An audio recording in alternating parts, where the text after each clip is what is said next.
হাতে আর সপ্তাহ খানেকের পরে বাসন্তী পুজো। এবছর প্রতিমার চাহিদা খানিকটা বৃদ্ধি পেয়েছে, এমনটাই জানিয়েছেন মৃৎশিল্পীরা। সব মিলিয়ে মূর্তি পাড়ায় এখন ব্যস্ততা তুঙ্গে। জানুয়ারি থেকে ডিসেম্বর বাঙালির 12 মাসে 13 পার্বণ। প্রতি মাসে একের পর এক উৎসব যেন লেগেই থাকে। চৈত্র মাসে হয় বাসন্তী পুজো, এটিও দুর্গা আরাধনাই। আশ্বিন ও চৈত্র মাসের শুক্লপক্ষে দুর্গা পূজা করা হয়। আশ্বিন মাসের দুর্গাপূজা শারদীয়া দুর্গা উৎসব এবং চৈত্র মাসের দুর্গাপূজা বাসন্তী পূজা নামে পরিচিত। অশুভ শক্তির বিনাশের জন্য কালে কালে বহু মানুষ আদ্যাশক্তির আরাধনা করেছেন।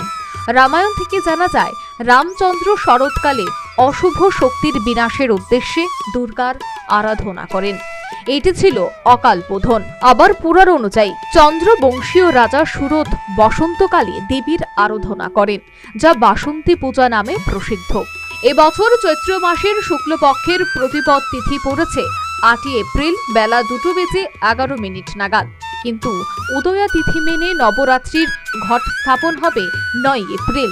সে হিসেবে 9 এপ্রিল থেকে শুরু হচ্ছে চৈত্র নবরাত্রি।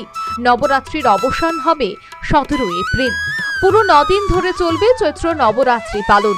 নবরাত্রির ঘট স্থাপন করা হবে 9 এপ্রিল সকাল 6:21 থেকে সকাল 10:35 মধ্যে।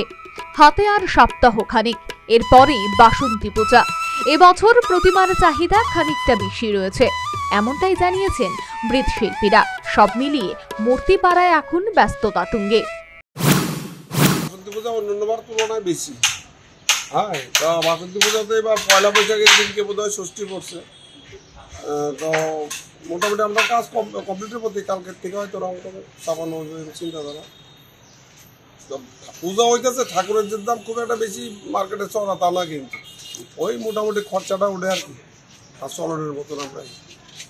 কিরকম অর্ডার আছে এবার? কিরকম অর্ডার এবার আছে আমার 16 টাকা আছে, গতবার থেকে ডবল আছে। কাজ কতটুকু কমপ্লিট? প্রায় কমপ্লিটের প্রতি, কালকার মধ্যে অল মাটির কাজ কমপ্লিট, রং দেবে।